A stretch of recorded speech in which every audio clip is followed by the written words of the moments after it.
Welcome back to Midday Kentucky, everyone. Before we get on to our next topic, Josh, you said something very interesting in the break, which sort of made me take a breath. So explain to everyone what you just said. So what Marsha brought up was that, marriage equality said that a same-sex couple could be married under the law and could receive those protections. But 75% of the people that live in the Commonwealth of Kentucky, outside of 9 cities, could be fired from their job, they could be evicted from their home, they could be denied public accommodation for introducing their spouse to their employer or their landlord or having a date at a coffee shop. So if you lived outside of Fayette County, if you lived in Jessamine County in Nicholasville, you could be fired simply for being perceived to be LGBT. How does that affect you and your community being transgender? Tuesday? I'm not saying they have it better than me. I don't want to start that, but for me, there's no place for me to hide. When I'm out, people, I'm openly transgender. I'm not ashamed of it. So if I have a job, and a lot of us transition on the job, and once we transition, if a employer decides to fire us outside those 9 cities that have fairness ordinances, we'd have no recourse. I had lunch with my boss who said he absolutely loved me.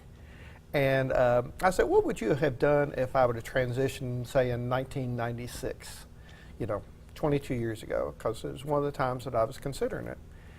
He said, I would have fired you. Mm-hmm. And he loved me. Mm-hmm. And he said, it wouldn't have been my decision. He said, my bosses would have told me to fire you, and it would have either been you or me. And guess what? It would have been you. Yeah, I hear you. And the truth is that, just saying a bit about that, is that both our governor and President Trump have threatened to pass laws to overturn local fairness ordinances, which would be huge because it has taken us 20 or more years to get the 9 cities in Kentucky as fairness, with fairness ordinance. So it's very scary for us that could all be overturned. Frightening. I want everyone at home to sit back and think about that for a moment.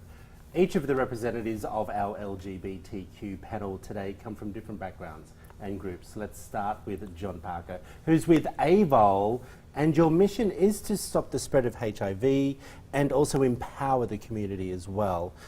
Where do we stand here in Lexington and Kentucky? We have really come a long way. Yeah. We have a lot of new things, new technologies, new medical advancements that are really making a dent in HIV.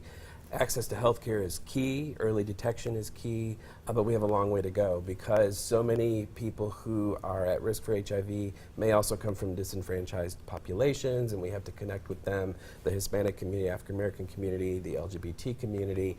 AVOL celebrates Pride because we are an organization that 30 years ago was created by the LGBT community, and we serve everyone. And so we take a lot of great pride in that we're a really key component of this community and public health. And we're going to be out at Pride on Saturday offering HIV testing all day in our mobile unit and celebrating Pride with everybody else. What do you three especially say to people who don't really have enough information about HIV and AVOL, the cause? What do you say to people when you were out there campaigning, Josh? Did they ask you these type of questions? Well, I don't know that on the campaign trail that HIV. But you had a platform.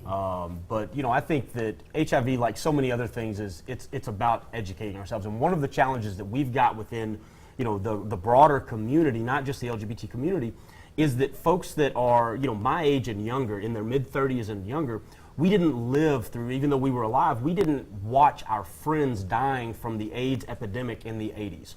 So we almost became sort of pushed back from it. So we didn't see the same kind of necessity for safety, for education, for taking care of those that generations before us that they experienced. And we've got to work on making sure that folks have access to PrEP, that folks have access to better education, that folks get tested, and we've got to work on ending the stigma that affects those that are already infected, that are trying to live their lives to the best and just be a part of our community.